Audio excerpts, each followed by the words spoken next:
Bonsoir, bienvenue. Nous sommes mercredi 12 août 2020. Dans l'actualité de ce soir, le directeur de l'Office du bac évalue cette journée d'anticipé de philosophie. La pandémie n'a pas impacté sur le bon déroulement des épreuves et selon Sosenjai, aucune absence liée au coronavirus ne lui a été signifiée. Dans ce journal, le cri du cœur de jeunes sénégalais à l'occasion de la journée internationale de la jeunesse célébrée aujourd'hui. Ils dénoncent un manque d'égard de la part de l'État du Sénégal. Ces jeunes nous ont confié leurs difficultés quotidiennes. Et ce chiffre qui fait froid dans le dos, 207 nouvelles contaminations au coronavirus, une première depuis le début de la pandémie en mars dernier. Une tendance de hausse notée également du côté des cas communautaires, suivant ensuite les sports présentés par Fodé Gassama.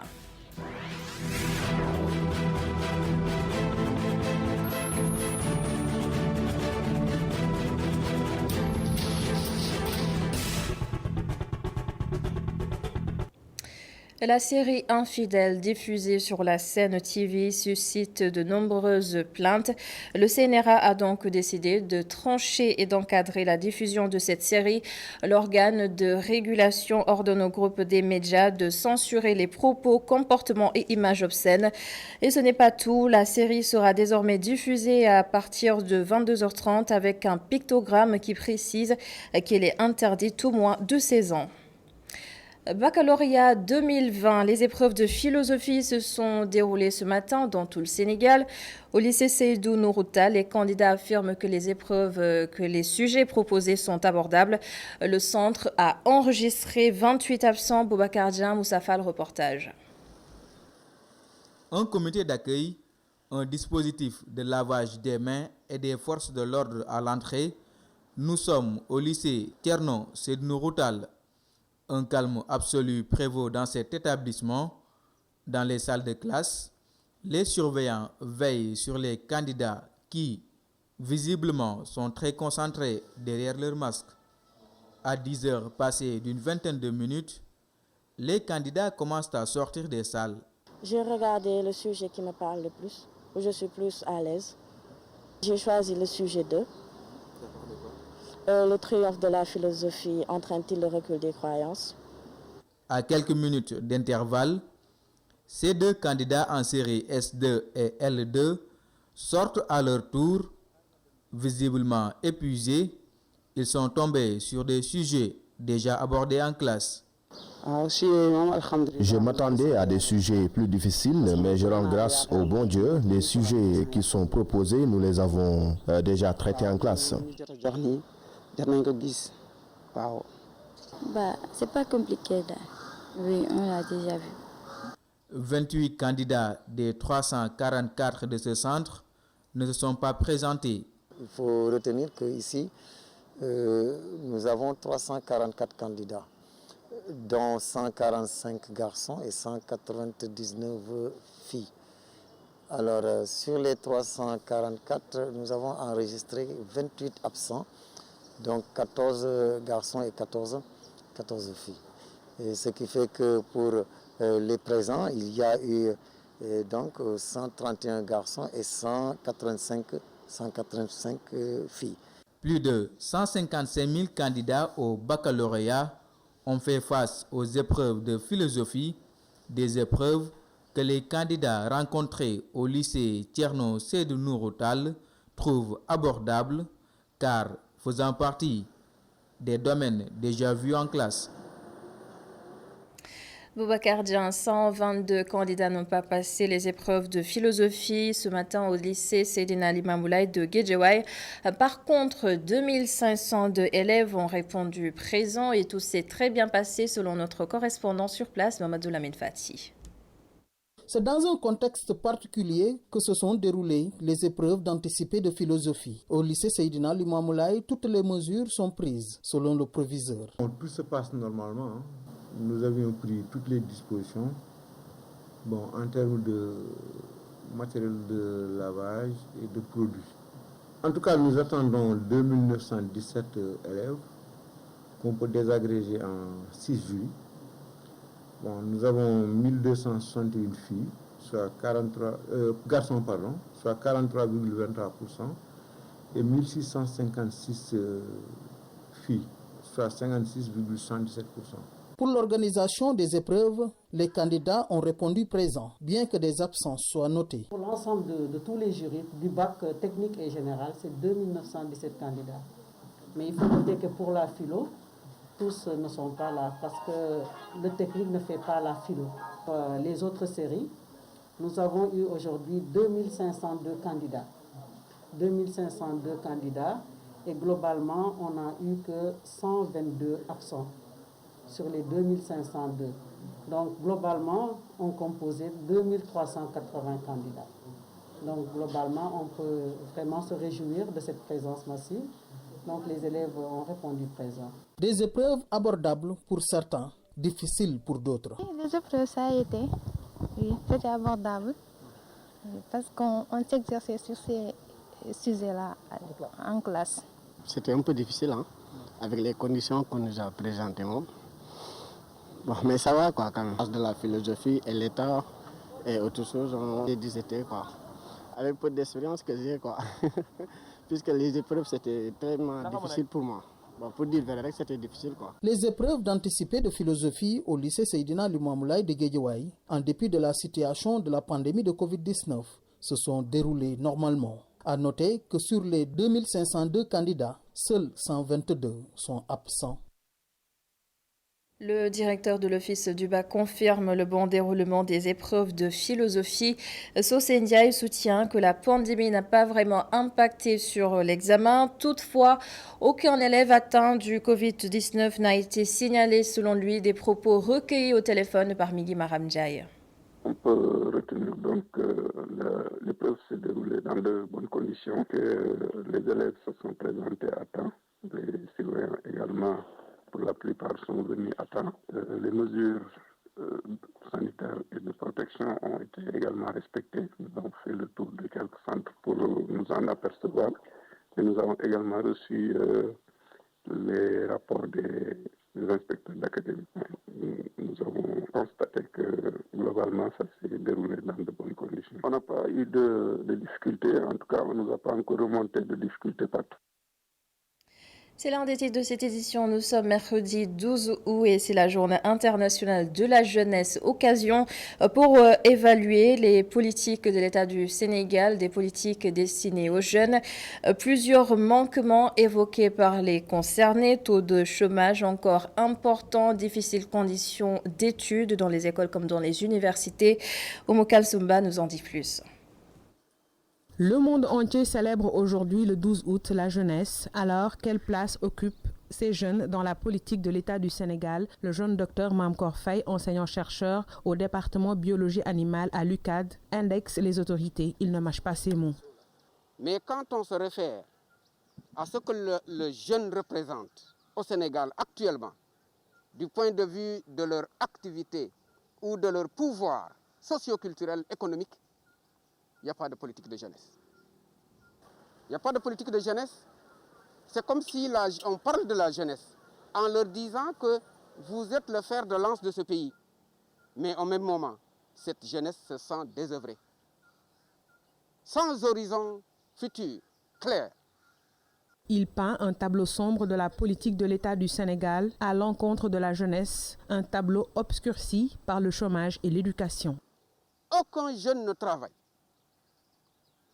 Les jeunes sont obligés, après leur formation, de continuer un long cycle, même s'ils ne voulaient pas. Et c'est ça qui justifie les longs cycles auxquels nous assistons aujourd'hui. Après la licence, même les licences professionnelles, ils tournent en rond à travers le pays. Ils ne trouvent absolument aucune offre de travail. Ils sont obligés de venir s'inscrire au niveau des masters, pour au moins conserver leur bourse. Djoré Camara, étudiant, enfonce le clou. Pour lui, les jeunes sont laissés à eux-mêmes. On dirait qu'il y a un délaissement des jeunes. L'État a carrément délaissé les jeunes. Parce que pourquoi?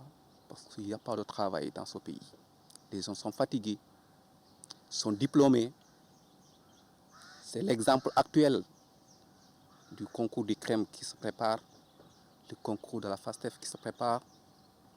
C'est de la plaitérie. les maîtrisards, les doctorants qui font ce concours-là. Pourquoi? Parce qu'ils n'ont pas là où travailler. Ce financement qui est dédié pour les étudiants, je peux dire même projet d'État sur DER, que l'État a proposé aux jeunes Sénégalais pour avoir un financement. Ce financement aussi, c'est tellement difficile à l'obtenir. D'après la Banque africaine de développement, des milliers de jeunes Africains désespérés qui échouent sur les plages du Nord chaque année suscitent l'indignation dans le monde entier. Tout aussi déplorable est l'exode silencieux de la jeune élite de ce continent vers l'Occident. Ces deux catégories d'émigrés fuient la pauvreté. L'Afrique exporte son avenir en masse. Coronavirus à présent, de nouveaux chiffres qui font froid dans le dos. Pour la première fois depuis mars dernier, le Sénégal a atteint un chiffre record de nouvelles contaminations. Tenez-vous bien, 207 nouveaux cas aujourd'hui. Le bulletin santé du jour fait également état d'une nouvelle hausse des cas communautaires. Les précisions du directeur de la prévention, Dr Mamadou Ndiaye. Sur 1842 tests réalisés, 207 sont revenus positifs, soit un taux de positivité de 11,24%. Les cas positifs sont répartis comme suit. 92 cas contacts suivis par nos services et 115 cas issus de la transmission communautaire répartis entre communes ou quartiers suivants. Ziguinchor en a 12, Saint-Louis en a 11, Thiès en a 10, Mbao 6, Keur Massar 5, Almadies 4, Guédiawaye 4, Liberté 6 4, Les Maristes 4, Cité Djilimbaye 3, HLM 5 3, Kolda 3, Mékhé 3, Ngor 3, Parcelles Assainies 3, Richard Toll 3, Rufisque 3, Cité Port 2, Dakar Plateau 2, Kédougou 2, Mbour 2, Médina 2, Ouest Foire 2, Popenguine 2, Yoff 2, Bounkiling 1, Cambérène 1,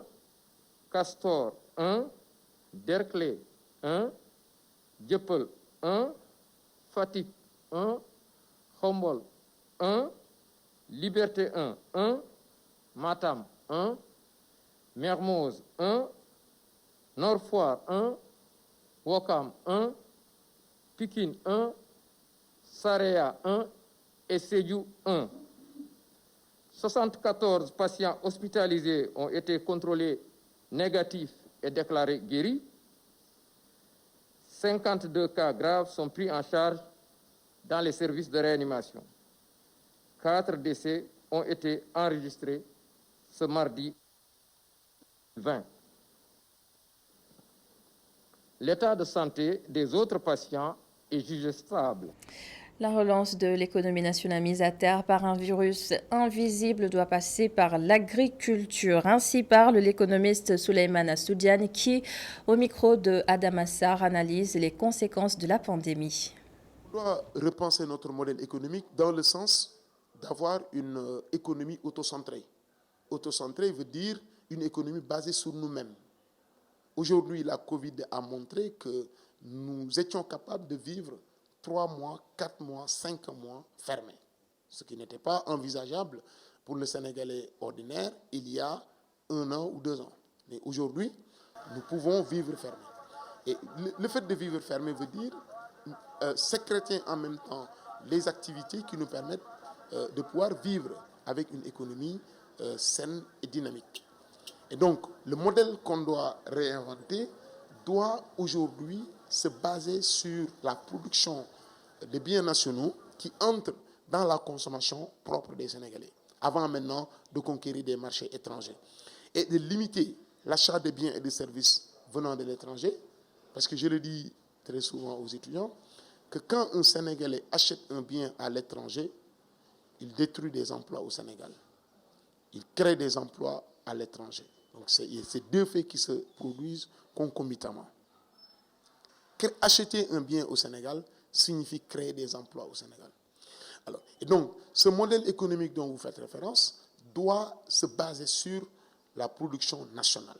Produire pour nous, par nous et pour nous.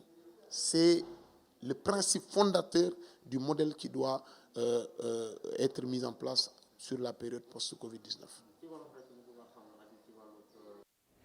Un autre regard sur la pandémie livré par un autre économiste, Seydina Ousmane Sène. D'après lui, l'État du Sénégal doit admettre que des ruptures profondes s'imposent et dans tous les domaines, nous l'écoutons. Ce qu'on peut faire après la sortie de ce Covid, et je ne dirais même pas après la sortie, c'est maintenant qu'il faut commencer à penser les solutions.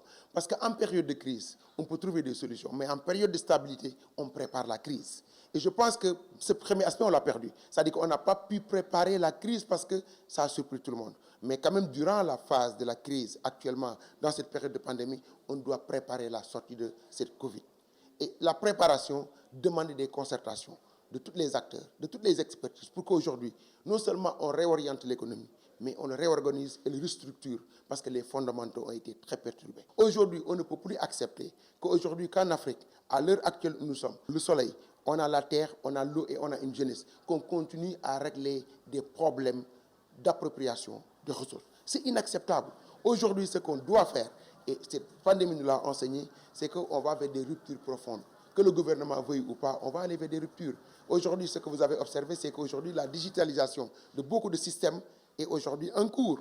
Et aujourd'hui, on ne doit plus avoir le Sénégalais d'antan, qui est aujourd'hui un fonctionnaire dans des bureaux et bloquer le processus qui doit faciliter ou huiler le circuit économique des Sénégalais. Ça, on doit faire des ruptures avec. On doit réorganiser l'institution sénégalaise de telle sorte que l'institution soit efficace et répond aux besoins des Sénégalais. Et ensuite, on doit réinventer le modèle économique parce qu'on ne peut pas continuer à vivre sur un modèle qu'on a complètement copié d'ailleurs. Pour ce qui est du secteur du tourisme, la Société d'aménagement et de promotion des côtes et des zones touristiques du Sénégal veut s'appuyer sur les ressources locales. À ce propos, le directeur général de la SAPCO, Maître Aliou Sow, que je propose d'écouter. Le secteur du tourisme est un des secteurs les plus affectés par la pandémie Covid-19. La SAPCO Sénégal, qui est dans le cadre d'un ministère, à savoir le ministère du Tourisme et des Transports aériens, a intégré, en tout cas adopté déjà, la stratégie dégagée par le ministère, notamment la promotion du tourisme local, du tourisme interne. Donc, parmi les solutions, c'est cette solution qui ressort. Mais, plus spécifiquement pour la SAPCO, l'enjeu, c'est de faire de sorte que nos chantiers puissent redémarrer. Nous avons deux chantiers phares. Le premier, c'est la restauration des côtes, des plages de Saly. Ce chantier a repris en relation avec l'APIX et la Banque mondiale. Le deuxième chantier, c'est Pointe-Sarène, la station touristique de Pointe-Sarène. Le reste de l'actualité consacrée à cette vidéo devenue virale sur les réseaux sociaux, vous l'avez sans doute visionné, des hommes surpris par des gendarmes en train d'abattre des chevaux pour ensuite vendre la viande. Cela s'est passé à Yarar. Incriminés par une partie de l'opinion, les bouchers se défendent. Nancy Diouf leur a donné la parole. Médina, rue 5, angle 6. Ici, des étals à viande sont à perte de vue. Dans ce petit marché, consacré uniquement à la vente de viande, les informations au sujet du boucher surpris en plein abattage clandestin de chevaux alimentent les débats. Tuer des chevaux pour ensuite vendre la viande à la population, je dis que c'est quelque chose d'inadmissible. C'est vraiment insensé et la personne doit sévèrement être punie par la loi. Selon eux, la vente de viande de chevaux est autorisée, mais pas destinée à la consommation de la population. Parce que maintenant, il y a des gars qui veulent être des bouchers, or qu'ils ne sont pas des bouchers. Bon, ils rentrent dans le métier du boucher, or qu'ils ne sont pas des bouchers. Mais Au Seras, il y a de la viande de bœuf, il y a de la viande de mouton, il y a de la viande de cochon. Les catholiques mangent de la viande de cochon. Si on tue un cheval là-bas, c'est pour amener ça à Anne, pour donner ça au lion. C'est le lion qui mange ça, mais pas les personnes. Selon nos interlocuteurs, le métier de boucher est maintenant infiltré par des non-initiés, ce qui explique ce genre d'histoire qui ne fait qu'écorner leur réputation.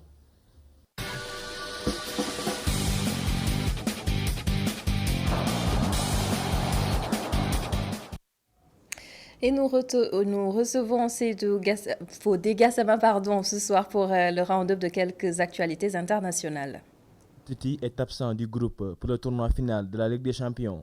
Le club catalan a communiqué ce mercredi la liste des 26 joueurs retenus pour la finale 8 de la Ligue des Champions à Lisbonne. Samuel Umtiti et Arthur n'en font pas partie, mais Ousmane Dembélé, lui, est présent.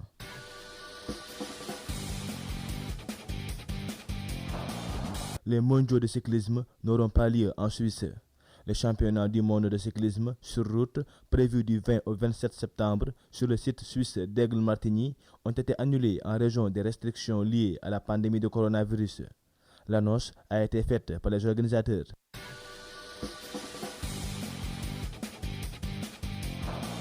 Paris Saint-Germain célèbre ce mercredi son 50e anniversaire.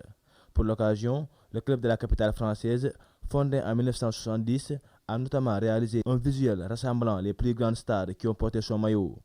Edinson Cavani, qui est pourtant le meilleur buteur de son histoire, n'y figure pas.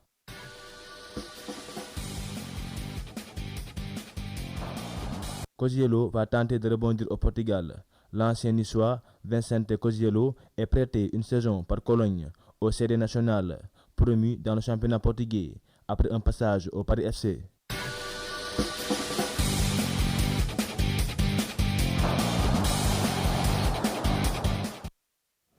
C'était donc Fodé Gassama pour la page des sports et non internationales. C'est la fin de ce journal. Merci de l'avoir suivi. Merci à toute l'équipe de la régie. Dans quelques instants, la suite de la totale. Bloc d'information avec Khalifa Diaraté à 21h45. Votre émission politique Ndari qui sera présentée par Aïssata Ndiaye et Malik Tchandoum. Bonsoir.